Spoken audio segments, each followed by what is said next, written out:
নমস্কার, আমি প্রসেনজিৎ। শুরু করছি উত্তরের সংবাদ। বিস্তারিত সংবাদে যাব, তবে তার আগে দেখে নেব আজকের বিশেষ বিশেষ সংবাদ।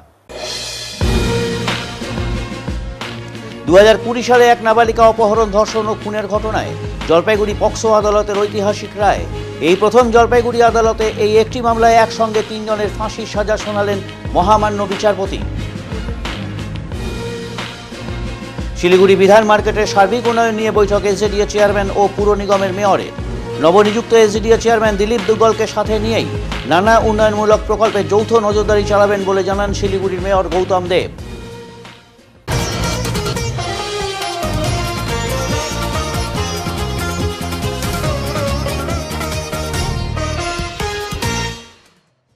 জলপাইগুড়ি রামকৃষ্ণ মিশন আশ্রমে যথাযোগ্য মর্যাদায় গুরু পূর্ণিমা পালিত হলো। আজ গুরু পূর্ণিমা, আর সেই উপলক্ষেই প্রতি বছরের মতো এবছরও জলপাইগুড়ি রামকৃষ্ণ মিশন আশ্রমে যথাযোগ্য মর্যাদার সাথে গুরু পূর্ণিমার দিনটিকে পালন করা হলো। এদিন সকাল থেকেই বিভিন্ন পুজো অর্চনার সাথে সাথে দুপুরে অনুষ্ঠিত হলো একটি বিশেষ আলোচনা সভা। সেখানে গুরু পূর্ণিমা উপলক্ষে বিশেষ দিকগুলো তুলে ধরা হয়েছে। এদিনের গুরু পূর্ণিমা অনুষ্ঠানে জলপাইগুড়ি থেকে অনেক ভক্তরাই এই আলোচনা সভায় অংশগ্রহণ করেন এবং আলোচনা সভার শেষে বিতরণ করা হয় খিচুড়ি প্রসাদ। আজকে গুরু পূর্ণিমা সারা ভারতের বাইরেও এটা পালন করে, হিন্দুরাও পালন করে, বৌদ্ধরাও পালন করে, জৈনরাও পালন করে। আজকে হিন্দুরা এটা व्यास পূর্ণিমাও বলা হয়।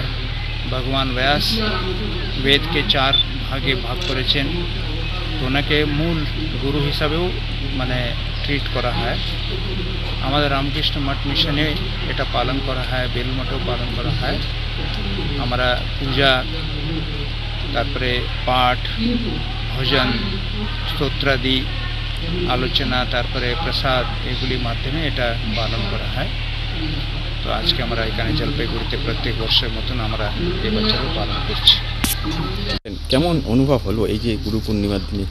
আশ্রম তো পবিত্র জায়গা, এখানে প্রবেশ করলেই মন ভরে ওঠে, এটাই আর কি। আচ্ছা, আজকে কি উপলক্ষে এখানে আসা? আজকে গুরু পূর্ণিমা, গুরুকে শ্রদ্ধা জানানোই আজকে উদ্দেশ্য। কি অনুষ্ঠান রয়েছে এখানে? এখানে গুরু প্রণামী, গুরুকে প্রণাম জানানো, এটুকু। ঠিক, দিদি বলেন আজকে কেমন লাগে? গুরু পূর্ণিমা আজকে আমরা প্রত্যেকবারই আসি গুরু পূর্ণিমার দিন এখানে আশ্রমে। আজকে আসছি। আচ্ছা, কেমন অনুভব হয় এই যে আশ্রমের পরিবেশ? খুব সুন্দর পরিবেশ, আশ্রমের পরিবেশ। বিজেপি মহিলা নেত্রীর সঙ্গে তৃণমূল কংগ্রেসের নেতার গাড়ির ভেতর হাইওয়েতে মদের গ্লাস নিয়ে পার্টির ভিডিও ভাইরাল। সবই সেটিং বলছেন বিরোধীরা। দীপা বণিক বিজেপির জেলা মহিলা মোর্চার সভানেত্রী। যিনি দাঁড়িয়ে রয়েছেন তিনি পঞ্চানন রায়, ক্রান্তি পঞ্চায়েত সমিতির সভাপতি। গাড়ির স্টিয়ারিং ধরে বসে আছেন যিনি, তিনি কল্লোল অধিকারী, একজন ওষুধ ব্যবসায়ী এবং ঠিকাদার। একদিকে যখন 2026 ভোটে তৃণমূলকে পরাজিত করে পশ্চিমবঙ্গে ভাজপা সরকার গঠনের লড়াই জারি, তখন বিজেপির মহিলা মোর্চা নেত্রীর সঙ্গে তৃণমূল কংগ্রেস দলের পঞ্চায়েত সমিতির সভাপতি রাতের অন্ধকারে হাইওয়ে পার্টির ভিডিও ভাইরাল হবার ঘটনাকে অস্বস্তিতে ফেলেছে দুই শিবিরকে। যদিও এই ভিডিওর সত্যতা যাচাই করেনি আমাদের চ্যানেল। বুধবার উত্তরবঙ্গের জলপাইগুড়ি জেলার বিজেপি দলের মহিলা মোর্চার জেলা সভাপতি দীপা বণিকের সঙ্গে রাতের অন্ধকারে হাইওয়েতে গাড়ি দাঁড় করিয়ে গাড়ির ভেতর রাজ্যের শাসক দল তৃণমূল কংগ্রেসের পঞ্চায়েত সমিতির সভাপতি পঞ্চানন রায়ের মদের গ্লাসসহ রোড সাইড পার্টির ভিডিও ভাইরাল হতেই চাঞ্চল্য ছড়িয়েছে জেলার রাজনৈতিক মহলে। সূত্রের খবর, মহিলা মোর্চার সভানেত্রী প্রাক্তন জেলা বিজেপি সভাপতি বাপি গোস্বামী এবং জেলার আরএসএস কর্তাদের ঘনিষ্ঠ। এদিকে রাজ্যের দুই প্রধান রাজনৈতিক দলের নেতা নেত্রীর রোড সাইড পার্টির ভাইরাল ভিডিও প্রসঙ্গে শহর ব্লক কংগ্রেস কমিটির সভাপতি অম্লান মুন্সি জানান, এই দুটি দলের মধ্যে যে অনেকদিন ধরেই সেটিং চলছে। বিজেপি এবং তৃণমূল রাস্তায় একে অপরের বিরুদ্ধে আন্দোলন করলেও রাতের অন্ধকারে কী সম্পর্ক সেটা এই ভিডিও দেখেই সাধারণ মানুষের বুঝতে অসুবিধে হবে না। অপরদিকে এই ভাইরাল ভিডিও প্রসঙ্গে শহর ব্লক তৃণমূল কংগ্রেসের সভাপতি তপন ব্যানার্জি বলেন, এই ধরনের কাজ যে দলের যারাই করুক না কেন এটা ঠিক হয়নি, এতে সাধারণ মানুষের ওপর খারাপ প্রভাব পড়ে। বিজেপি প্রাক্তন সহসভাপতি অলোক চক্রবর্তী বলেন, বিষয়টি ব্যক্তিগত হলেও এই ধরনের কাজ অন্যায় হয়েছে। রাতের অন্ধকারে তৃণমূলের সাথে বিজেপির সম্পর্ক, এটা দল কিভাবে নেবে তা তাদের বিষয়। পুরো বিষয়টি জেলার ঊর্ধ্বে রাজ্যের সভাপতির ওপর ছেড়ে দিয়েছেন তিনি। না না মহিলা নিয়ে মহিলা ওই আগায় গেছে, গাড়ি নিয়ে চলে গেছে। চাবি রাখেন, লোকজন আসবে তারপরে। সে থাক না, অসুবিধা নেই। আপনারা যদি কিছু না করেন ভয় কিসের? আমরা কিছু এইখানে মাল খাচ্ছেন, সব ভিডিও রেকর্ড হচ্ছে, মহিলাটা মাল ইয়ে করতেছে। এটা মাল খাওয়ার জায়গা? এটা কি মাল খাওয়ার জায়গা? আমি একটা কথা বলি, ওটাকে দাঁড়া করেন, একাই আসবো। চাবি ফোন করো। চাবি নাই তো, এই যে চাবি, এই যে বলে হবে নাকি? চাবি দেন। আচ্ছা ভাই, চাবি নিতে হবে না, তোমরা মানে ওকে ডাক দাও না, মহিলাটাকে ডাকেন। বলো, আমরা কিচ্ছু চাই না, মহিলাটাকে ডাকেন। তোমরা বলো। না না না, এই ভিডিও হচ্ছে এখানে এখনো। যা তো আটকা তো এখানে। ওই রঞ্জন কাকার ফোন করতো। রঞ্জনকে ফোন করো। আমরা আপনারা ছিলেন কিনা আমি জানি না। কাকু, আরে ভাইস্তা চিনো না রে বাবা, আমি কি বলছি? না সিনিয়র লোক তোমরা আমরা না তোমাদের এই বাইরে আসেন, আপনি বাইরে আসেন, কথা হবে। বাইরে আসেন। ড্রিঙ্ক করছে অথবা বসে আছে, অসুবিধা কি আছে? থাক না, অসুবিধার কিছু না। ওখানে নাই না। কি করতেছেন এই রাত্রে? কি করতে আসছেন? এই মহিলাটাকে আপনার বাড়ি কোথায়? ক্রান্তিতে। এই রাত্রে জঙ্গলের পাশে কি করতেছেন? এই রাত্রের মধ্যে কি করতেছেন এখানে? এটা কি বসার জায়গা আপনাদের? এটা বসার জায়গা? ডাকেন, কাকে ফোন করবেন ডাকেন।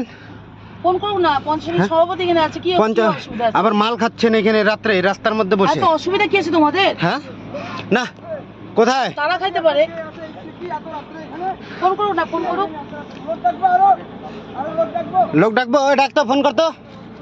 রঞ্জন কাকু ডাক দে। এই যে মাল খাচ্ছে এখানে মহিলা নিয়ে রাত্রের মধ্যে, আবার সারতেছেন কেন? আরে এটা হতে পারে। না না, কেন হইতে পারে এটা? এই যে ফটো হচ্ছে, ভিডিও হচ্ছে, সব লাইভ ভিডিও হচ্ছে। কোথায় আপনার বাড়ি? কোথায়? ক্রান্তি, শিশা আটকাচ্ছেন কেন? দেখুন, প্রথমত হচ্ছে মদ খাওয়ার বিষয়টা হচ্ছে তার ফ্যামিলি রয়েছে, তার পরিবার রয়েছে, তিনি যথেষ্ট অ্যাডাল্ট এবং সেই ক্ষেত্রে প্রাপ্তবয়স্ক তিনি জানেন, তার বুদ্ধি বিবেচনা আছে। কিন্তু যেটা মেন আমার কাছে প্রশ্ন, সেটা হচ্ছে তৃণমূল নেতার সাথে তাকে মদ খেতে দেখা গেছে, ভিডিও ভাইরাল হয়েছে। এই ক্ষেত্রে বুথ স্তরের কর্মীদের মনে কিন্তু বিরাট বড় একটা আঘাত লেগেছে, কারণ তারা অক্লান্ত পরিশ্রম করে দলটাকে এই জায়গায় নিয়ে এসেছে। আর রাতের অন্ধকারে এই সমস্ত যারা স্থানীয় যারা নেতৃত্ব দিচ্ছে, তাদের এরকম ভিডিওটা ভাইরাল হওয়া, এটা আমাদের কাছে খুব দুর্ভাগ্যজনক। তবে আমি রাজনৈতিক নেতা যারা রয়েছেন এখন বর্তমানে দায়িত্ব, তাদের উপরে ছেড়ে দিচ্ছি, কারণ দিনের পর দিন তো এভাবে চলতে পারে না। কখনো কেউ কাউকে লাথি দিচ্ছে, কখনো নির্বাচন আসলে পরে একটা গট আপ করে নিয়ে তৃণমূলের সাথে, আপনারা জানেন লোকসভা নির্বাচনের সময় অনেক টাকা পাওয়া গিয়েছিল, তার মানে কি ধরে নেওয়া যায় তো সেই যোগ সাজেশ করে সেই টাকাগুলোকে লুট করা হয়েছে? এটা পুঙ্খানুপুঙ্খ তদন্ত হোক, এটা তো প্রমাণিত। এর আগেও আপনাকে জেলা নেতৃত্ব একটা লাথি মারার ঘটনা হয়েছিল, বারবার আপনাকে থেকে দল থেকে বারবার অপমানিত করা হয় আপনাকে, তো সেটা না। দেখুন, মেন ব্যাপার হচ্ছে এইটা পরিকল্পিতভাবে অপমান করা, কারণ দল যখনই ভালো পজিশনে আসে, যখন দল একটা জায়গায় জয়ী হওয়ার সম্ভাবনা আসে, তখন এই সমস্ত কিছু যারা দিনের বেলায় বিজেপি করে, রাতের অন্ধকারে তৃণমূলের সাথে যোগসাজশ রাখে, তারা কি করে, তারা সেই দলটাকে কুলুষিত করার জন্য চেষ্টা করে। তবে আমাদের দলের অনুশাসন আছে এবং দলের এখন নতুন রাজ্য সভাপতি হয়েছেন। আমার বিশ্বাস যে এই দলের যিনি দীর্ঘদিনের পরিশ্রমী লড়াই সৈনিক, তিনি একটা সৎ বিচার করবেন, আর প্রত্যেকটা মানুষের কাছে সেই বার্তা আমরা পৌঁছে দিতে পারবো, এটা আমি বিশ্বাস করি। নেত্রী একটা মানে মদ্যপ অবস্থায় ছবি দেখা গিয়েছে, ভাইরাল হয়েছে, এটা নিয়ে কি বলবেন? দেখেন, এটা তো খবর কাগজ পড়ে আমিও দেখতে পেলাম, তবে বিষয়টা অত্যন্ত দুর্ভাগ্যজনক। যে কোনো জনপ্রতিনিধি বা যারা দলের সঙ্গে যুক্ত নেতৃত্ব, তাদের এই ধরনের আচরণ এটা মানুষ ঠিক পছন্দ করে না। তা আমি বলবো যে যদি যে কোনো নেতৃত্ব হোক বা জনপ্রতিনিধি হোক, তারা যদি এই ধরনের কাজকর্মে জড়িয়ে পড়েন, তাহলে এটা দলের যেমন ইচ্ছা হয়, সুনাম নষ্ট হয়, পাশাপাশি নিজেরও ভাবমূর্তি নষ্ট হয়। তা আমি বলবো যাতে জনপ্রতিনিধি এবং যারা দলের নেতৃত্ব দিচ্ছেন তারা এই ধরনের কাজকর্ম থেকে বিরত থাকবেন আগামী দিনে। বিজেপির কি এটা কালচার মনে হয় আপনারা? দেখুন, আমি এটা শুধুমাত্র একটি দলের বিরুদ্ধে যে বলবো তা নয়, সেটা আমি বলতে যাচ্ছি না। তবু যে কোনো দলেরই কোনো নেতৃত্ব বা জনপ্রতিনিধি যদি এই ধরনের কাজকর্মের সাথে যুক্ত থাকেন বা এই ধরনের কাজকর্ম করেন বা প্রকাশ্যে পাবলিকলি, তাহলে মনে হয় সেটা সে দলের এবং নিজস্ব ভাবমূর্তির পক্ষে সেটা মানানসই হবে না। তা আমি মনে করি যে যেই হোক না কেন তাদের এই ধরনের ঘটনা থেকে বিরত থাকা উচিত। আসামের মুখ্যমন্ত্রীর বাড়িতে উপস্থিত এবং সেখানে ধনকর সাহেব উপস্থিত, এবং তারপরে আমরা দেখতে পাই যে অপ্রত্যাশিতভাবে তৃণমূল কংগ্রেস ধনকর সাহেবের বিরুদ্ধে ভোটে অনুপস্থিত থাকে। এই ঘটনাগুলো কিন্তু গণতন্ত্রের পক্ষে অত্যন্ত মারাত্মক। আপনি যে ঘটনার কথা আজকে বললেন সেই ঘটনাগুলোর সঙ্গে এই ঘটনার কিন্তু কোনো একটা মিল রয়েছে। আমি এবং আমরা বিশেষভাবে আতঙ্কিত এই কারণে যে রাজ্যের শাসক দল এবং বিরোধী দলের মধ্যে যে সম্পর্ক থাকা দরকার, অর্থাৎ একজন কাজ করবে আর একজন গঠনমূলক তার বিরোধিতা করবে, সেই সম্পর্ক বাদ দিয়ে যদি তাদের মধ্যে এই ধরনের সম্পর্ক, মদের গ্লাসের সম্পর্ক চলে আসে, তাদের মধ্যে যদি কোনো একটা চক্রান্তমূলক সম্পর্ক চলে আসে, তাহলে কিন্তু গণতন্ত্রের পক্ষে প্রচণ্ড বিপজ্জনক। এবং গতকালকের নিরিখে এই যে আমাদের সংখ্যা, এই যে আমাদের আশঙ্কা, সেটা কিন্তু আরও বেড়ে গেল। গতকালকে যে বন্ধ ছিল সেই বন্ধ কিন্তু রাজ্য সরকারের বিরুদ্ধে ছিল না, রাজ্য সরকারের নীতির বিরুদ্ধে ছিল না, ছিল কেন্দ্রীয় সরকারের বিরুদ্ধে, কেন্দ্রীয় নীতির বিরুদ্ধে। অথচ আমরা রাস্তায় দেখতে পেলাম কাকে? আমরা দেখতে পেলাম শাসক দলের ক্যাডারদের, আমরা দেখতে পেলাম শাসক দলের খাকি ক্যাডারদের। এই বন্ধ যাতে সফল না হয় তার জন্য সেখান থেকেও কিন্তু আরেকটা সন্দেহের দানা বাঁধলো যে তাহলে কি শাসক আর বিরোধী, এই রাজ্যের শাসক আর বিরোধী এক এবং একাকার হয়ে গেছে, যেটা গণতন্ত্রের পক্ষে অত্যন্ত বিপজ্জনক। এই ঘটনাটা ছোট হতে পারে, আপনি যে ঘটনা বললেন সে ঘটনাটা ছোট হতে পারে, কিন্তু আপনি যদি এটার লিঙ্ক ধরে এগিয়ে যান পিছনের দিকে, তাহলে যে ঘটনাগুলো আমরা দেখতে পাই তার নিরিখে কিন্তু বাংলার গণতন্ত্র আজকে বিপন্ন শাসক এবং বিরোধী দলের এই কাজকর্মের জন্য। শহরের একটি ইংরেজি মাধ্যম স্কুল চলাকালীন অষ্টম শ্রেণীর ছাত্রীর যৌন হেনস্থার প্রতিবাদে জলপাইগুড়ি সদর মহকুমা শাসকের দফতরে বিক্ষোভ দেখালো ছাত্র সংগঠন। সম্প্রতি স্কুল চলাকালীন অষ্টম শ্রেণীর এক ছাত্রীকে যৌন হেনস্থার অভিযোগ উঠেছিল তার সহপাঠী ছাত্রের বিরুদ্ধে। জলপাইগুড়ি শহর লাগোয়া এক নামী ইংরেজি মাধ্যম স্কুলের এই ঘটনা প্রকাশ্যে আসে। বৃহস্পতিবার এই ঘটনার প্রতিবাদ জানিয়ে সদর মহকুমা শাসক দফতরে বিক্ষোভ দেখালো AIDSO, AIDYO, AIMSS। এদিন আন্দোলনকারীরা ব্যানার পোস্টার হাতে নিয়ে সদর মহকুমা শাসক দফতরের সামনে হাজির হন। সেখানে বিক্ষোভ দেখান তারা। যদিও পুলিশ আন্দোলনকারীদের ব্যারিকেড দিয়ে আটকে দেয়।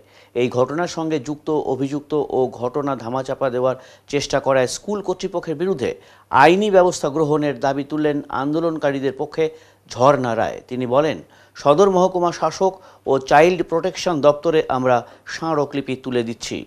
আমরা এসডিওর কাছে ডেপুটেশন দিচ্ছি এই মর্মে যে জলপাইগুড়ি যে বেসরকারি ইংলিশ মিডিয়াম স্কুলে একজন অষ্টম শ্রেণীর ছাত্রীকে যৌন নিগ্রহ যেভাবে করা হলো এবং স্কুল কর্তৃপক্ষ সেখানে দোষীদের শাস্তি কোনোরকম ব্যবস্থা নেওয়ার পরিবর্তে যেভাবে তাদের আড়াল করার চেষ্টা করলো, এবং স্কুল কর্তৃপক্ষ কিন্তু যে যৌন নিগ্রহ করলো তার বিরুদ্ধে কোনো পদক্ষেপ না নিয়ে উল্টে ছাত্রীকে নানারকমভাবে শাসাতে থাকে, তার গার্জিয়ানকে নানারকম হেনস্থা করতে থাকে এবং সমস্ত ঘটনায় ধামাচাপা দেওয়ার চেষ্টা করে।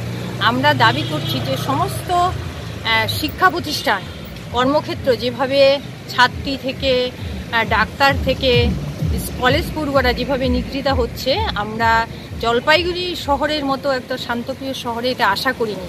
এবং বেসরকারি স্কুলগুলা এটা যেমন সামনে এসেছে জন্য, গার্জিয়ানরা সামনে এনেছে জন্য ঘটনাটা এসেছে, কিন্তু বেসরকারি স্কুলে এরকম অসামাজিক কাজ, এর থেকেও আরও জঘন্যতম কাজ কিন্তু ঘটে চলেছে সমস্ত জলপাইগুড়ি যে ইংলিশ মাধ্যম স্কুলগুলো। আমরা এর প্রতিবাদ করছি এবং স্কুলে যাতে একটা সুস্থ পরিবেশ ফিরে আসে, ছাত্রীরা যাতে নিরাপদে ফিরতে পারে, এবং যেভাবে স্কুল কর্তৃপক্ষ গার্জিয়ানদের শাসাচ্ছে, কিন্তু অনেক গার্জিয়ানই মুখ খুলতে ভয় পাচ্ছে যে তাদের নাম্বার কমে যাবে, স্কুল থেকে তাদেরকে টিসি দিয়ে দিবে, হ্যাঁ, পড়াশোনার ভয়ে কিন্তু এরকম মুখ খুলছে না। আমরা চাচ্ছি স্কুলগুলোতে সুষ্ঠু পরিবেশ ফিরে আসুক এবং স্কুল কর্তৃপক্ষ আরও সতর্ক হোক। এই জন্য আমরা এসডিওর কাছে আজকে একটা স্মারকলিপি কোথায় দিবেন? এসডিও ছাড়া কোথায় দিবেন? এসডিও ছাড়া আমরা চাইল্ড প্রোটেকশন ডিপার্টমেন্টেও আমরা ডেপুটেশনটা দেব।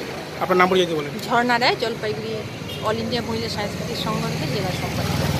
শিলিগুড়ি বিধান মার্কেটের উন্নয়ন নিয়ে এসজেডি এর নতুন চেয়ারম্যান দিলীপ দুগ্গার বৈঠক করলেন শিলিগুড়ি মেয়রের সাথে। এসজেডি এর নতুন চেয়ারম্যান হিসেবে দায়িত্ব নিয়েই শিলিগুড়ির অন্যতম গুরুত্বপূর্ণ বিপণী কেন্দ্র বিধান মার্কেটের সমস্যা সমাধানে তৎপর হলেন দিলীপ দুগ্গার। তিনি শিলিগুড়ি পুরসভার মেয়র গৌতম দেবের সঙ্গে একটি বৈঠকে মিলিত হন। বৈঠক শেষে দুজনেই উন্নয়নমূলক কাজ একসঙ্গে করার বার্তা দেন। দিলীপ দুগ্গার জানান, বিধান মার্কেট কমিটির সঙ্গে শীঘ্রই আলোচনা হবে। মার্কেট চত্বরে যেসব সমস্যা রয়েছে সেগুলো দ্রুত সমাধানে প্রয়োজনীয় পদক্ষেপ নেওয়া হবে। একই সঙ্গে বিধাননগরে আনারস হাব নিয়েও পরিকল্পনা রয়েছে, তবে আপাতত মূল লক্ষ্য বিধান মার্কেটের সার্বিক উন্নয়ন। মেয়র গৌতম দেব বলেন, আমরা যৌথভাবে উন্নয়নের পথে হাঁটতে চাই। শহরের বিভিন্ন এলাকায় যেসব প্রকল্পের কাজ চলছে বা পরিকল্পনা রয়েছে সেগুলো আমরা একসঙ্গে পরিদর্শন করব এবং বাস্তবায়নে উদ্যোগী হব। সূত্রের খবর, বিধান মার্কেটে দীর্ঘদিন ধরে বেহাল পরিকাঠামো রয়েছে। স্যানিটেশনের সমস্যা, জল নিকাশি ও নিরাপত্তা ব্যবস্থা নিয়ে ব্যবসায়ীরা বারবার অভিযোগ জানিয়ে এসেছেন।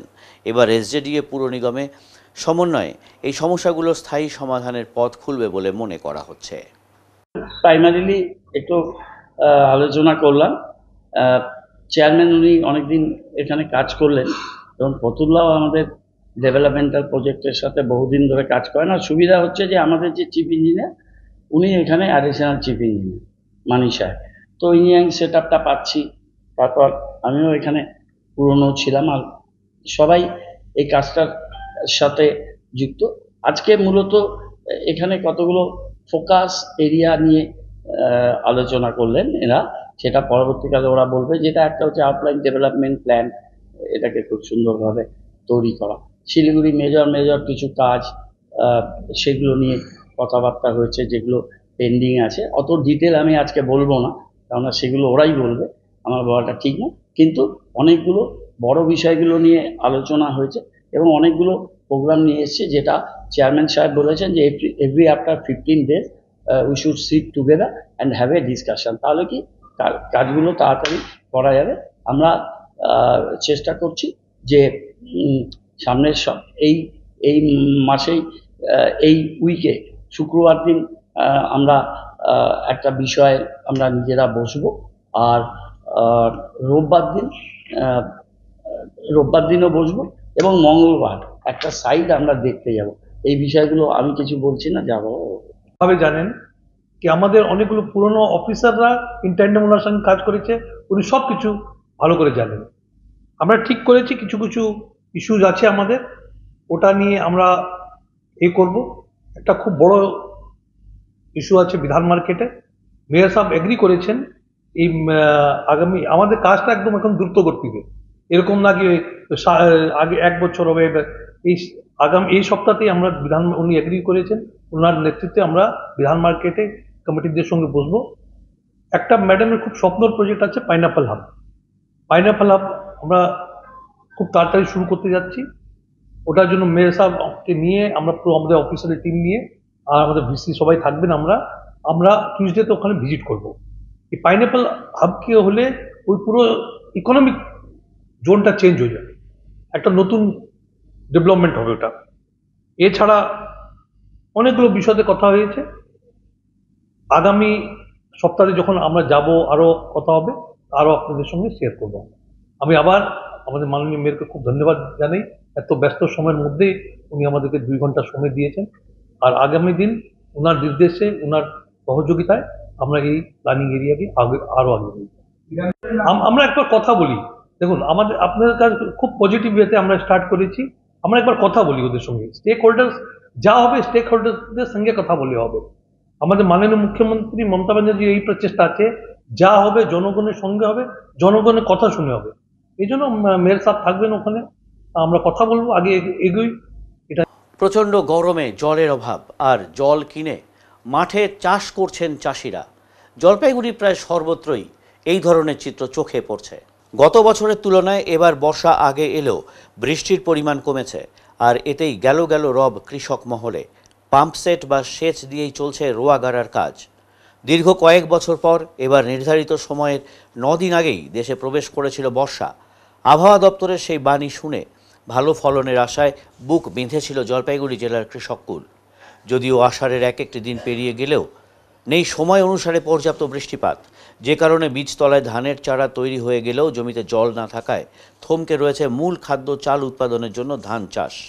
জলপাইগুড়ি জেলার বিভিন্ন জায়গায় গ্রামের কৃষকেরা সেচের জল কিনেই ধান চাষের চারা রোপণ করছেন। একজন কৃষক বলেন, যা অবস্থা তাতে বৃষ্টি হচ্ছে না, যে কারণে বাধ্য হয়ে পাম্পসেট বা সেচের জল কিনেই ধানের চারা রোপণ করতে হচ্ছে। এখন পরিস্থিতি কি রয়েছে, এই যে এত গরম রয়েছে? পরিস্থিতি খুব খারাপ। জমিতে জল নাই, জমি একবার চাষ করা হয়েছে, জমির জল শুকিয়ে আবার মাটি ফাটে গেছে, পুরা ঘাস হয়ে গেছে, এই যে ধানের বিচন নষ্ট হয়ে যাচ্ছে, জল নাই জমিতে। এই সময় তো বৃষ্টিটা অনেকটাই হতো। এই সময় তো ভরা বন্যা থাকে, কিন্তু এবার তো বৃষ্টি নাই, বৃষ্টির জন্য কোনো চাষ করা যাচ্ছে না। কি চিন্তা করছেন তাহলে কি হবে? চিন্তা করতে যেমন কী হবে, বৃষ্টি না হলে তো ধান, এই যে বিচন বোনা হয়েছে, বিচনটা নষ্ট হয়ে যাচ্ছে। এখন কি মূলত ধানের সিজন চলছে, মানে ধান বোনা? এখন তো পুরা ধানের সিজন, ধান বোনা সিজন চলছে, কিন্তু এই সময়টা বৃষ্টি নেই। লোক সবাই বসে আছে, কি করবে এখন? জমিতে জল নাই, জল না হলে কী করে চাষটা করা যাবে? এটা কি সব জায়গায় একই পরিস্থিতি জলপাইগুড়ি জেলার? আমাদের জলপাইগুড়ি জেলাতে সবাই সব জায়গায় একই পরিস্থিতি চলছে, পুরা জলপাইগুড়ি জেলাটা। কোনো জায়গায় আমাদের এখানেই তাও ছিটা ফোটা জল দেখা যায় ড্রেনে ফেনে, আরও অন্য জায়গায় যেমন গোড়ালবাড়ি সাইড টাইড এইসব জায়গায় তো একদমই জল নেই, ওদের অবস্থা আরও খারাপ। কি নাম দাদা আপনার? এখন মূলত এই যে জলের সমস্যার জন্য কিভাবে জল কি কিনতে হচ্ছে? জল কিনতে হচ্ছে। কোথা থেকে কিভাবে কিনছেন? ছেলের থেকে। কেন এবছর এরকম পরিস্থিতি? বিশাল পরিস্থিতি এইভাবে। কারণ জল কিনা হচ্ছে, জলে আকাশে কোনো জল নাই, এই হচ্ছে প্রবলেম। তাহলে কি করবেন এখন? এখনো তো এখন কি করবো, এখন তোমাদের উপর সহযোগিতা করবো, এই হচ্ছে ব্যাপার। এই যে জল যে নেই, বৃষ্টি নেই, এর ফলে ধানের পরিস্থিতি কেমন হয়েছে, মানে রোয়াগাড়া? ওই যে মরতেছে সমানে, এই হচ্ছে পরিস্থিতি। পোকা ধরে গেছে ধান খেতে, ঠিক আছে? তো চিন্তা ভাবনা কি আছে এখন?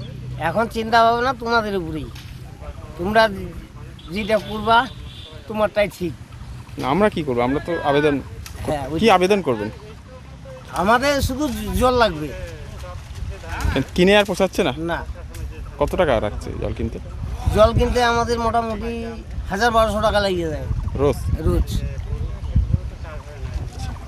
কি নাম আপনার? উদার মোহাম্মদ।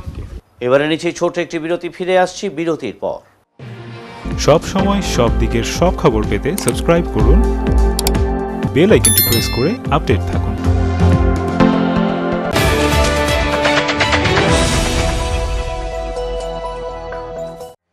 আগামী মাসের 1 তারিখ থেকে স্কিল নেস্ট নিয়ে এসেছে দারুণ এক অফার।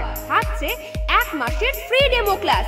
আজ থেকে এ মাসের 30 তারিখ পর্যন্ত নাম নথিভুক্ত করা যাবে।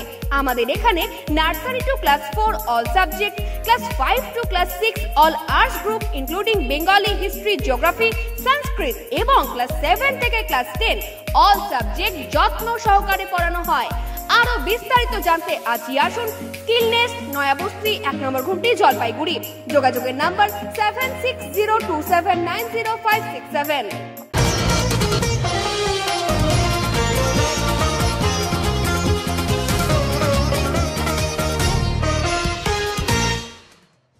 2020 সালে এক নাবালিকা অপহরণ, বলপূর্বক শারীরিক সম্পর্ক স্থাপন এবং মেরে ফেলার অভিযোগে জলপাইগুড়ি পক্সো আদালতের ঐতিহাসিক রায়।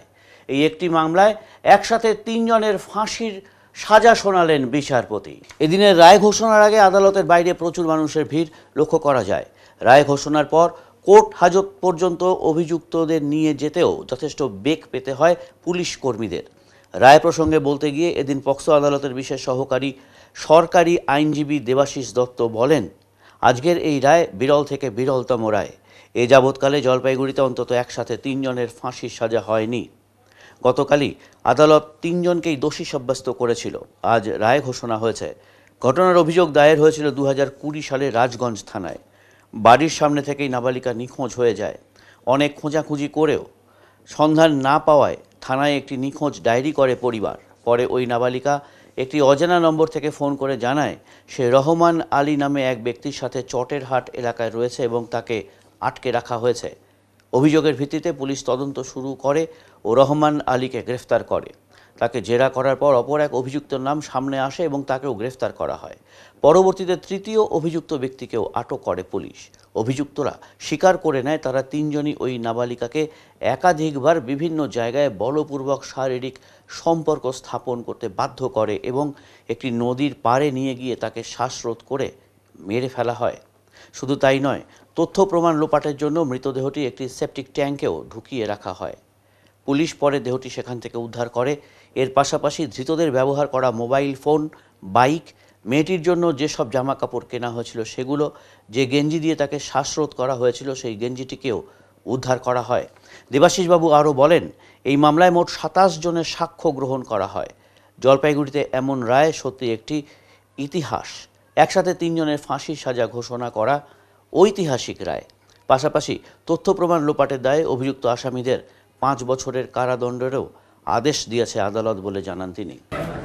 আজকে একটা মামলায় পক্সো গোষ্ঠীর বিশেষ বিচারপতি মাননীয় রিন্টু সুর রায় ঘোষণা করেছেন। এই মামলাটিতে গতকালই ইনি আসামি 3 জনকে দোষী সাব্যস্ত করেছিলেন, আজকে তাদের সাজা ঘোষণা করলেন। এই কেসটা হয়েছিল রাজগঞ্জ থানায় 11/8/2020-তে একটা নিখোঁজ মামলা দায়ের হয়। 10/8/2020 সন্ধ্যাবেলা মেয়েটি তার বাড়ির সামনে থেকে নিখোঁজ হয়ে যায় এবং সেদিনকার তার বাড়ির লোকরা বিভিন্ন জায়গায় খোঁজাখুঁজি করবার পরও মেয়েটিকে যখন খুঁজে পায় না, 11 তারিখ তারা একটা মিসিং ডায়েরি করে। কিন্তু তারা বাড়িতে সেদিনকার রাত্রেবেলায় তাদের মোবাইলে একটা কল দেখতে পায়, যেটা তাদের অচেনা নম্বর। তারা মিসিং ডায়েরির মধ্যে সেই নম্বরটিও উল্লেখ করেন যে এই নম্বর থেকে লাস্ট একটা বাড়িতে ফোন এসেছিল, তারপর থেকে মেয়েকে আর খুঁজে পাওয়া যাচ্ছে না। তারপরে ঘটনার 2 দিন পরে মেয়েটি একটি মোবাইল থেকে তার বাড়ির এক আত্মীয়াকে একটা ফোন করে তাই জানায় যে সে রহমান আলী বলে একজনের সঙ্গে রয়েছে এবং সে চটেরহাটে একটা বাড়িতে তাকে আটকে রেখেছে। তার বাড়ির লোকরা সঙ্গে সঙ্গে ব্যাপারটা পুলিশকে ইনফর্ম করে এবং তারা চটেরহাটে চলে যায় খুঁজতে, কিন্তু সেখানে তাকে খুঁজে পায় না। তারপর পুলিশ এই কেসে রহমান আলীকে এই কেসে আটক করে এবং রহমান আলী পুলিশের কাছে স্বীকারোক্তি প্রদান করে এবং রহমানের স্বীকারোক্তির উপরে এই কেসে জামিরুল বলে আরেকজন আসামিকে পুলিশ অ্যারেস্ট করে এবং তারা পুলিশকে এই ঘটনার কথা তারা স্বীকার করে এবং তারা তমিরুল বলে আরেকজন আসামির নাম এই কেসে তারা বলে। ঘটনায় দেখা যাচ্ছে যে এই 3 জন মিলে মেয়েটিকে বর্বরতার সঙ্গে বারংবার তাকে ধর্ষণ করেছে এবং তারপরে রাজগঞ্জের একটি নদীর ধারে মেয়েটিকে নিয়ে গিয়ে একজন আসামির গেঞ্জি দিয়ে তার গলায় ফাঁস লাগিয়ে তাকে হত্যা করে এবং বডিটি তথ্য প্রমাণ লোপাট করার চেষ্টা করার জন্য সেই বডিটা নিয়ে গিয়ে একটি নির্মমান পায়খানা ট্যাঙ্কির মধ্যে সেই বডিটাকে ফেলে দেয় এবং তাদের দেখানো মতো সেই জায়গা থেকে বডিটা রিকভারি করা হয়। এবং এই কেসে পুলিশ এদের মোবাইলগুলো সিজ করে, যে মোটরসাইকেল এই ঘটনাতে ব্যবহার করা হয়েছিল সেই মোটরসাইকেল সিজ করে। বিভিন্ন হোটেলে মেয়েটিকে নিয়ে যাওয়া হয়েছিল, সেই হোটেলের থেকে সাক্ষ্য গ্রহণ করে। যেখানে থেকে জামা কাপড় কেনা হয়েছিল মেয়েটির জন্য, সেই জামা কাপড়ের দোকানের মালিক মেয়েটিকে এবং আসামিদেরকে আইডেন্টিফিকেশন করে এবং মেয়েটিকে শেষে চড়াই নদীর ধারে নিয়ে গিয়ে তাকে হত্যা করে। এই কেসে পুলিশ এদের মোবাইলের যে ব্যবহার করা হয়েছিল সেই সিডিআরও কালেক্ট করে এবং সিডিআরও এই কেসে এক্সিবিট হয়েছে। এই কেসে টোটাল 27 জন সাক্ষী তাদের সাক্ষ্য প্রদান করেছেন এবং সাক্ষ্য প্রদান করবার পর মহামান্য আদালত আজকে এই 3 জন আসামিকেই ফাঁসির সাজা ঘোষণা করেছেন। এটা জলপাইগুড়িতে একটা ইতিহাস। 3 জন আসামিকে একসঙ্গে ফাঁসির সাজা ঘোষণা করেছেন এবং তার সঙ্গে তথ্য প্রমাণ লোপাট ষড়যন্ত্র করার জন্য আরও 5 বছরের জেল ঘোষণা করেছেন। এটা বিরল থেকে বিরলতম ঘটনা, কারণ একটি 16 বছরের নাবালিকা মেয়ে যে 10ম শ্রেণীতে পড়াশোনা করতো একটি মাদ্রাসা স্কুলে, তাকে অপহরণ করে নিয়ে যাওয়া, তাকে বারংবার 3 জন মিলে ধর্ষণ করা এবং তাকে হত্যা করে তথ্য প্রমাণ লোপাট করার জন্য পায়খানা সেপটিক ট্যাঙ্কের মধ্যে তার বডিটাকে ফেলে দেওয়া, এটা হচ্ছে একটা বিরলতম ঘটনা এবং 3 জনকেই আজকে মহামান্য আদালত ফাঁসির সাজা ঘোষণা করে। এটা বিশেষ পক্সো আদালতের বিচারপতি মাননীয় রিন্টু সুরের আদালতে এটা হয়েছে। নজিরবিহীন তো অবশ্যই। একটি মোকদ্দমায় তিনজনকেই ফাঁসির সাজা ঘোষণা করা, এই তো জলপাইগুড়িতে হয়নি। জলপাইগুড়িতে একটা ফাঁসির সাজা, অনেকগুলো ফাঁসির সাজা হয়েছে, তিনজনকেই ফাঁসির সাজা জলপাইগুড়িতে একসঙ্গে তিনজনকে। কি হয়েছিল আপনার মেয়ের সাথে, কবে? আমার মেয়ে সন্ধ্যা 7টায় অনুমানিক বাড়ি থেকে নিখোঁজ। পরে একটা মোবাইল রেকর্ডে ভয়েস পাওয়া যায় যে রহমান নামে একটা ছেলে আমার মেয়েকে ডাকে। উনি বলে যে তুমি চলে আসো, আমি বাবার একাই ছেলে, আমি তোমাকে বিয়ে করব, আমি সিভিল পুলিশের কাজ করি। তখন ওকে এই ওসানা নম্বরে ডাকে নিয়ে যায়। নিয়ে যাওয়ার পর আমরা খোঁজ খবর করি, তাকে পাওয়া যাচ্ছে না। 2-3 দিনের মাথায় একটা রাজগুন থানায় মিশন ডায়েরি দিই। তখনই আমরা আবার খোঁজ খবর করি। এতে তখন একজন রহমান নামে ছেলেটাকে পাড়ায় থেকে পুলিশ গ্রেপ্তার করে, আর জমিরুলের বাড়ি থেকে গ্রেপ্তার করে। তখন ওই জমিরুলেই পুলিশের আগে স্বীকারোক্তি দেয় যে প্রধান পড়ায় সেফটি ট্যাঙ্কিতে তারা মেরে ফেলে রেখেছে। কতদিন আগেকার ঘটনা এটা? এটা আসছে 2028। আজকে কি হলো? আজকে ওদের ফাঁসির সাজা হলো। কতজন? 3 জনের। এই সাজায় কি আপনি খুশি? হ্যাঁ, এই সাজাতে আমি খুশি। এবং আমার সিআই সদর রাজগুণ দীপ উজ্জ্বল ভৌমিক অনেক পরিশ্রম করে এই চার্জশিট কোর্টে পাঠিয়েছিল। ওনাকেও অনেক ধন্যবাদ। উনি দিনরাত পরিশ্রম করেছিল। 3 দিন এই জলপাইগুড়িতে হোটেলেই ছিল, তিনি সাক্ষী দিয়েছিল। ন্যায় বিচার পেলাম, খুশি। আসন্ন 21শে জুলাই শহীদ দিবস উপলক্ষে একটি প্রস্তুতি সভা করবেন জলপাইগুড়ি SC/ST OBC সেলের জেলা সভাপতি। এই প্রসঙ্গে সাংবাদিক বৈঠক করলেন তিনি। শহীদ দিবস উপলক্ষে এবার জলপাইগুড়িতে প্রস্তুতি সভা করতে চলেছেন SC/ST OBC সেলের জেলা সভাপতি তথা তৃণমূল নেতা কৃষ্ণ দাস। বিষয়টি নিয়ে বৃহস্পতিবার জলপাইগুড়ি প্রেস ক্লাবে একটি সাংবাদিক বৈঠকের আয়োজন করা হয়। উল্লেখ্য, আগামী 21শে জুলাই ধর্মতলার শহীদ দিবস পালন উপলক্ষে জলপাইগুড়িতে জেলা তৃণমূল কংগ্রেসের পক্ষ থেকে গত 28শে জুন প্রস্তুতি সভা অনুষ্ঠিত হয়েছিল। কিন্তু ফের এমন প্রস্তুতি সভা কেন? এই প্রশ্নের উত্তরে কৃষ্ণ দাস বলেন, এমন বেশ কিছু সভায় তাকে ডাকা হয় না। যেহেতু মানুষের বিরাট একটি অংশ SC/ST OBCর মধ্যে রয়েছেন, তাই তাদের এবং সকলকে নিয়ে এই প্রস্তুতি সভার প্রয়োজন রয়েছে। আগামী 12ই জুলাই জলপাইগুড়ি রাজবাড়ি এলাকা থেকে একটি মিছিল করে প্রচুর সংখ্যক মানুষ শরজেন্দ্রদেব রায়কত কলাকেন্দ্র পর্যন্ত উপস্থিত হবেন এবং তারপরই কলাকেন্দ্রে এই প্রস্তুতি সভা অনুষ্ঠিত হবে বলে জানান তিনি। এদিনের সাংবাদিক বৈঠকে একাধিক ইস্যুতে মন্তব্য করেন কৃষ্ণবাবু। আগামী 21শে জুলাই শহীদ দিবস উপলক্ষে যে কর্মসূচি, 12 তারিখ আমরা একটা মিছিল করছি। যে মিছিলটা আমাদের জলপাইগুড়ি SC/OBC সেলের পক্ষ থেকে হচ্ছে, সেটা আমাদের জলপাইগুড়ি রাজবাড়ি থেকে আমরা শরজেন্দ্রদেব রায়কত যে কলাকেন্দ্র আছে এই অবধি আমরা করব। তারপরে এই কলাকেন্দ্রের মধ্যে আমরা একটা সভা করব। এটার পিছনে একটা যে কারণ আছে যে আমাদের জলপাইগুড়ি জেলা হচ্ছে SC এবং ST অধ্যুষিত এলাকা। এখানে 6টার মধ্যে 7টাই রিজার্ভেশন, 4টা SC, 2টা ST, একটা জেনারেল। তো কিন্তু আমাদের দেখা যাচ্ছে যে 19-এর পর থেকে আমাদের ফলটা খুব খারাপ হচ্ছে।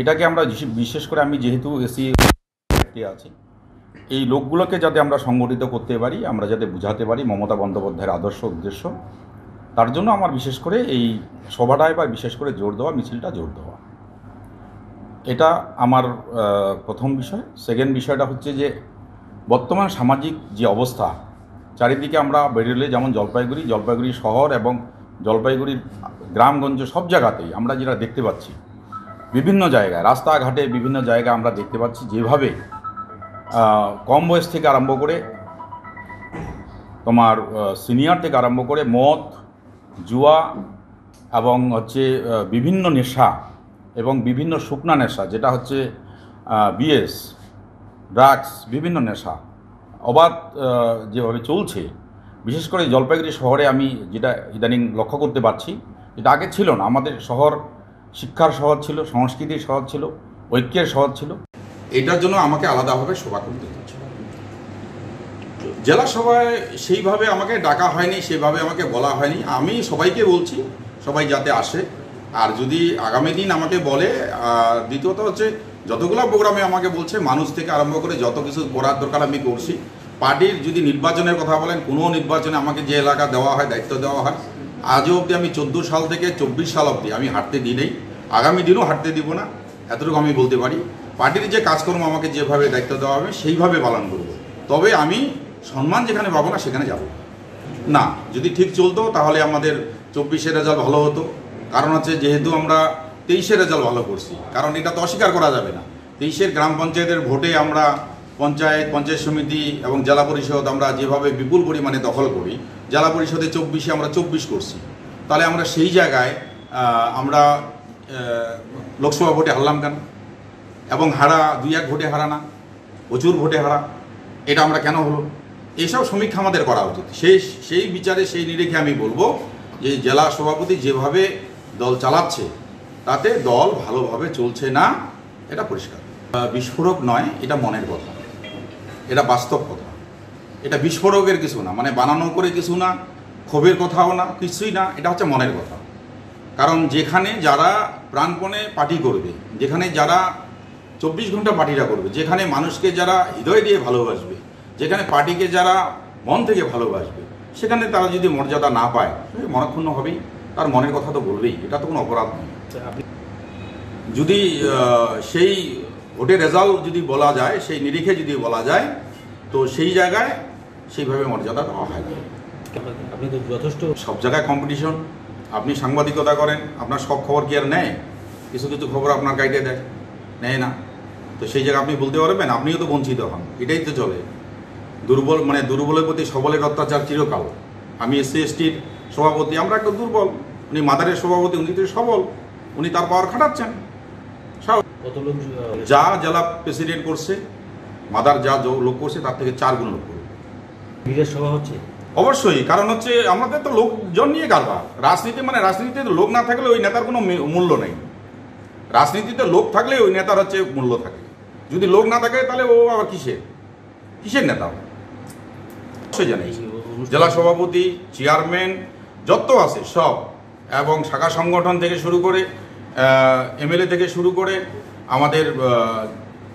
আমাদের জলপাইগুড়ি শহরের যে চেয়ারম্যান আছে, চেয়ারম্যান, ভাইস চেয়ারম্যান, যারা পদাধিকার আছে প্রত্যেকেই জানিয়েছি। আশা রাখি, কারণ উনার তো নিজেকে রক্ষা করতে হবে, থাকতে হবে, না তো মুশকিল। এবারে শুভেন্দুকে আইনি নোটিশ পাঠালেন দার্জিলিং জেলার তৃণমূল ছাত্র পরিষদের সহসভাপতি সৌরভ ভাস্কর। তার অভিযোগ, কয়েকদিন আগে রাজ্যের বিরোধী দলনেতা 50 জনের ছবি দেখিয়ে অভিযোগ তোলেন রাজ্যের বিভিন্ন কলেজে ভাইপোর লবির লোকেরা চাকরি করছে। আর এই ছবিতেই দেখা যায় দার্জিলিং জেলা তৃণমূল ছাত্র পরিষদের সহসভাপতি সৌরভ ভাস্করের নাম। তিনি নাকি শিলিগুড়ি কমার্স কলেজে ক্যাজুয়াল কর্মী হিসেবে কাজ করে যাচ্ছেন। শুভেন্দুর তোলা অভিযোগ খণ্ডন করে আজ সাংবাদিকদের মুখোমুখি হয়ে সৌরভ ভাস্কর জানান, শুভেন্দু এই ধরনের বক্তব্যে তার মানহানি হয়েছে, তাই তাকে আজ আইনি নোটিশ পাঠানো হয়েছে। আগামী 7 দিনের মধ্যে যদি শুভেন্দুবাবু নিঃশর্ত ক্ষমা না চান তাহলে তিনি আইনের দ্বারস্থ হবেন। পাগলের মতো বকে যাচ্ছে। আমি বলবো এসব মিথ্যা কুৎসা দিয়ে তৃণমূল ছাত্র পরিষদকে রুকা যাবে না। আপনি কলেজের নিয়ন্ত্রণ তো আপনার কাছে সংগঠনগতভাবে, কিন্তু চাকরিটা নেই। কোনো নিয়ন্ত্রণ বলতে কিছু নেই। আমি কলেজের পাস আউট ছাত্র, আমি দলের সহসভাপতি ছিলাম। আমি কলেজের সঙ্গে ছোট ছোট ভাই বোনের সঙ্গে আমার ভালো সম্পর্ক। নিয়ন্ত্রণ বলে কিছু নেই আমাদের। আপনার বিরুদ্ধে অভিযোগ উঠেছিল সরস্বতী পূজার সময় যে আপনি যে কলেজের স্টুডেন্টদের ওখানে ঝামেলা হয়েছিল আপনাদের? না, এটা পুরোপুরি মিথ্যা অভিযোগ। কোনো অভিযোগ, এটা পুরোপুরি অভিযোগটাই ভিত্তিহীন অভিযোগ। আমি কোনো কিছুদের মধ্যে আমি ইনভলভ ছিলাম না। শুভেন্দু তাহলে হঠাৎ করে খুঁজে 50 জন নাম যে বের করলো, তাহলে আপনার নাম কেন? এই আমার নাম দিয়েছে, আপনাকে ছবি দেখাচ্ছি, এখানে উনি কি লিখেছে, আমি ক্যাজুয়াল স্টাফ। আমার সঙ্গে কলেজে এটা তো আপনাদের, আমি একদম ইস্যু তো এটাই। ঠিক আছে, আপনারা দরকার বলে কলেজে যোগাযোগ করতে পারেন, NBU থেকে যোগাযোগ করতে পারেন। সেজন্যই আমরা কলেজের সামনে করেছি। আমি কিন্তু আমার টাইম দেওয়া ছিল 12টার সময় আপনাদের অফিসে, কিন্তু অফিসে না করে আমার দাদা বেদা বলে কলেজ গেটে করার জন্য আমি কলেজ গেটে। দলের নির্দেশে আইনি নোটিশ? দলের নির্দেশে বলতে পারেন, আমার তো ব্যক্তিগত জীবন আছে, আমার ফ্যামিলি আছে। মনে হচ্ছে আপনার মানহানি? 100%। আমার বাবা মা আছে, আমার সংসার আছে, আমার সবকিছু আছে, আমার সমাজে আমার একটা ভালোবাসা আছে। আমাকে মিথ্যা দিয়ে আমাকে আটকে রাখা যাবে না। মিথ্যা অভিযোগ আনবে কেন? প্রত্যেকটা মিথ্যা অভিযোগ। একটা না, আমি জেলার দায়িত্বে, জেলার আমি তৃণমূল ছাত্রের সহসভাপতি। না না, এগুলো মিথ্যা কথা, এগুলো পুরোপুরি মিথ্যা, এগুলো বানানো। সেটা এখন সেটা আমি বলতে পারবো না। হতে পারে কারণ রাজনৈতিক বিষয় না। আমাকে রাজনৈতিকভাবে হেনস্থা করার জন্য হতে পারে, না হওয়ার কিছু নেই। আজকে পাঠালাম, এটা আপনাদের আমি সবাইকে দিয়ে দেবো। আমি অলরেডি মেলও করা হয়েছে, আমি ওনাকে স্পষ্ট করে দিয়েছি। শুধুমাত্র মিথ্যের বেশাতি করা এবং মিথ্যা কথা বলে কুৎসা বলে মানুষকে বিভ্রান্ত করা, আমরা এর তীব্র প্রতিবাদ জানাচ্ছি এবং এর সঙ্গে আমরা একই সঙ্গে বলি যে এই ধরনের কুৎসা থেকে বিরত হন, না হলে পশ্চিমবঙ্গের মানুষ এবার আপনার শুধু ওই বিরোধী দলনেতার চেয়ার নিয়ে নেবে না, আপনার জন্য আপনার দলকেও নিশ্চিহ্ন করে দেবে এই বাংলার মাটি থেকে। কারণ বাংলার শালীনতা, বাংলার কৃষ্টি, বাংলার সৌজন্য, বাংলার ভদ্রতা, এবং আমরা জানি যে আমরা এখানে একটা কথা বলে থাকি যে সম্মান পেতে গেলে সম্মান দিতে হয়, সেটা বয়সে ছোট হোক বড় হোক, কারোর সম্বন্ধে এইভাবে বানিয়ে বানিয়ে মিথ্যাচার করা যায় না।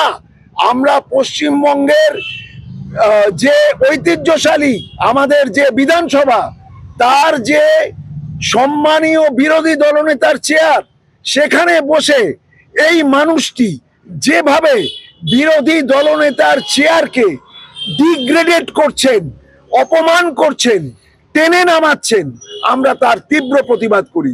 আমি এখন সৌরভ ভাস্করকে অনুরোধ করব শিলিগুড়ি কলেজের সামনে দাঁড়িয়ে, এই শিক্ষাঙ্গনের সামনে দাঁড়িয়ে তার বিরুদ্ধে যে অভিযোগ তোলা হয়েছে সে তার উত্তর দিক। এবারে নিচে ছোট একটি বিরতি, ফিরে আসছি বিরতির পর। সব সময় সব দিকের সব খবর পেতে সাবস্ক্রাইব করুন, বেল আইকনটি প্রেস করে আপডেট থাকুন।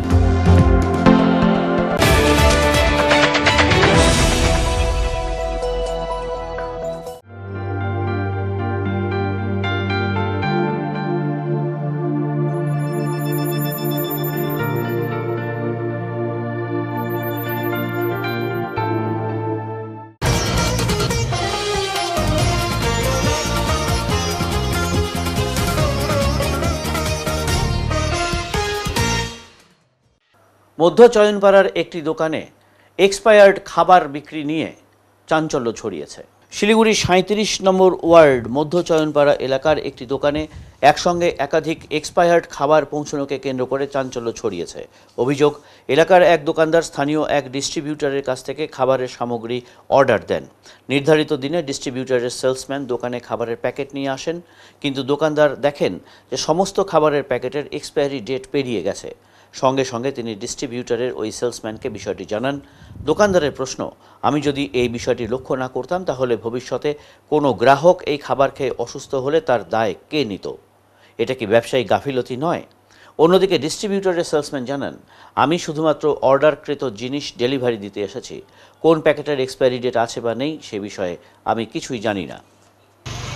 তো অনেকদিন আমাদের দিকে কাজ করেনি কলেজ থেকে, তো কলেজ একটা ব্র্যান্ডেড কোম্পানি, আমি আগেও মাল বিক্রি করেছি এবং কাস্টমারের চাহিদা আছে, মালের অর্ডার আমি দিয়েছি।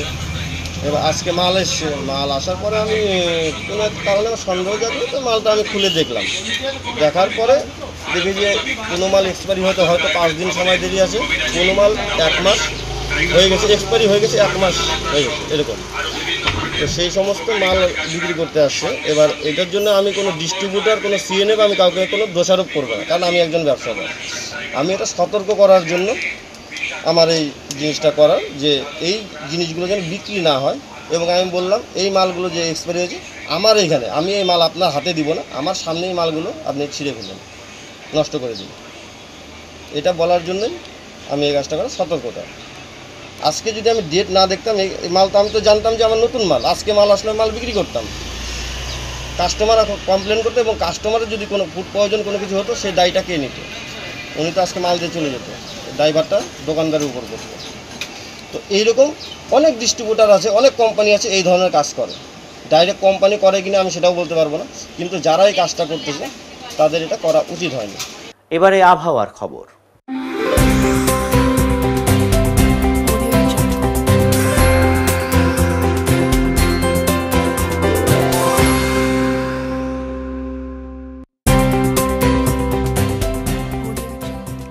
কেন্দ্রীয় আবহাওয়া দপ্তরের জলপাইগুড়ি কেন্দ্র থেকে পাওয়া তথ্য অনুযায়ী বৃহস্পতিবার দিনের সর্বোচ্চ তাপমাত্রা ছিল 33.5 ডিগ্রি সেলসিয়াস ও সর্বনিম্ন তাপমাত্রা ছিল 25.6 ডিগ্রি সেলসিয়াস। গত 24 ঘন্টায় বৃষ্টিপাতের পরিমাণ ছিল 8.0 মিলিমিটার। শেষ করবার আগে আজকের বিশেষ বিশেষ সংবাদ আরও একবার। 2020 সালে এক নাবালিকা অপহরণ, ধর্ষণ ও খুনের ঘটনায় জলপাইগুড়ি পক্সো আদালতের ঐতিহাসিক রায়। এই প্রথম জলপাইগুড়ি আদালতে এই একটি মামলায় একসঙ্গে 3 জনের ফাঁসির সাজা শোনালেন মহামান্য বিচারপতি। শিলিগুড়ি বিধান মার্কেটের সার্বিক উন্নয়ন নিয়ে বৈঠক এসডিএ চেয়ারম্যান ও পুর নিগমের মেয়রের। নবনিযুক্ত এসডিএ চেয়ারম্যান দিলীপ দুগ্গলকে সাথে নিয়েই নানা উন্নয়নমূলক প্রকল্পে যৌথ নজরদারি চালাবেন বলে জানান শিলিগুড়ির মেয়র গৌতম দেব। উত্তরের মন পরিবেশিত উত্তরের সংবাদ এখনকার মতন এই পর্যন্তই।